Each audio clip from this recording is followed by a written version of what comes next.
Greetings everyone, and welcome back to the 4th episode of my painting the Thousand Torii Gates series. Today I'm going to be adding in all of those blues that I talked about last episode.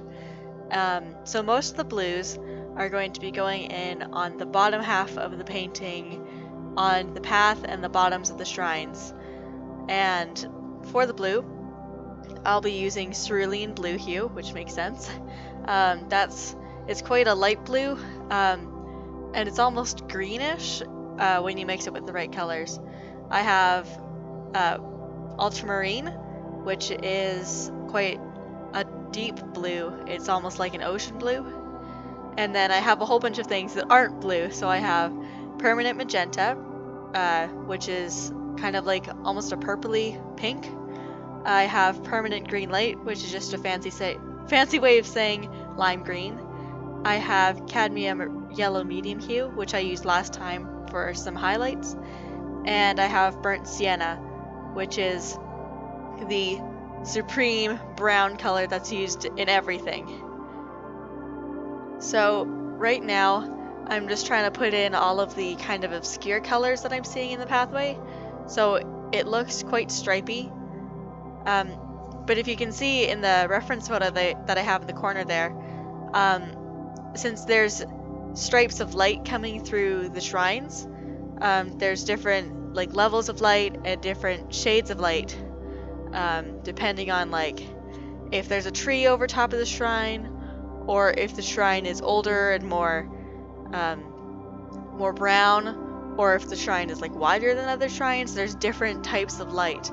So I went in with a mixture of, I think, cerulean blue and probably some ultramarine, and then I also did a mixture of ultramarine and permanent magenta. There's a lot of permanent magenta at the bottom there, and I always like putting in lots of burnt sienna just because it adds warmth to a lot of colors. It just makes them seem fuller. And I think here I'm trying to avoid my friend as much as possible. I think next episode I'm going to try and fix her.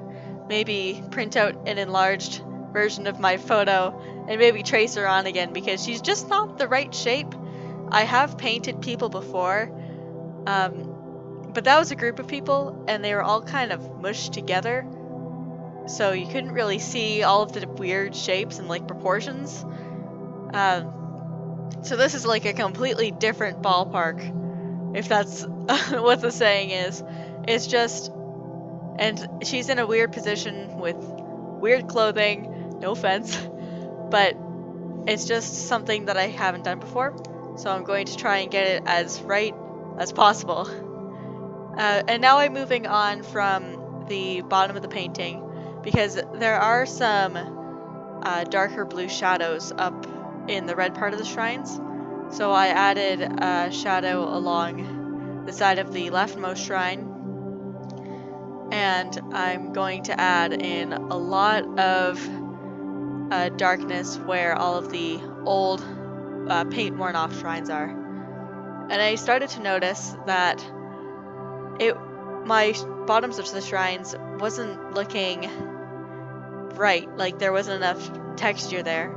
So I added some little protrusions from the top so that it looks like they're all different heights, because in the photo you can see there's definition between each one, which I don't have yet.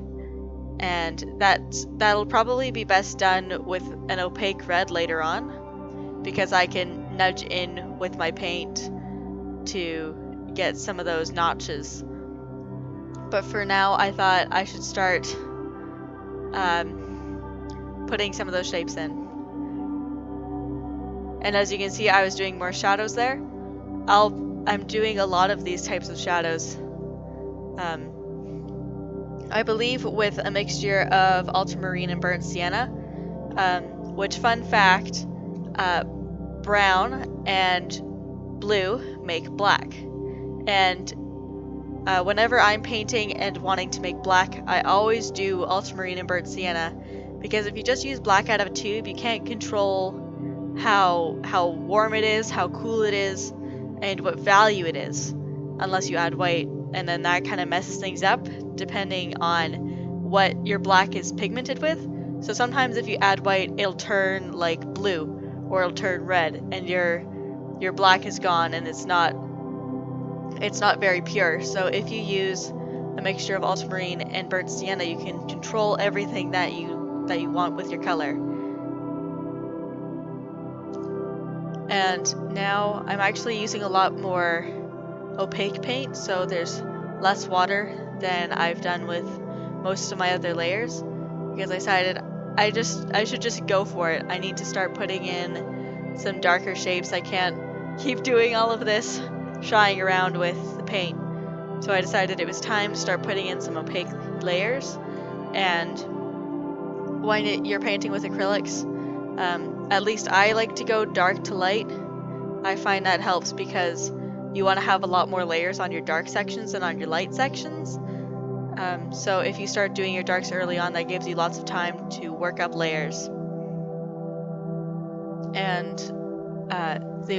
the ray of light down the side of the shrines will probably be the last thing that I do, because it's the lightest part of the photo. And yeah, that's it. I hope you enjoyed this video. That's what I got done today.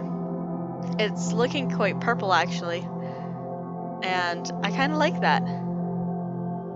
So there's a little progression there with side by side. So thank you so much for watching. If you enjoyed, please leave a comment, like, and subscribe to the channel, and don't forget to ring the notification bell. I hope to see you in the next video. Sayonara, everyone!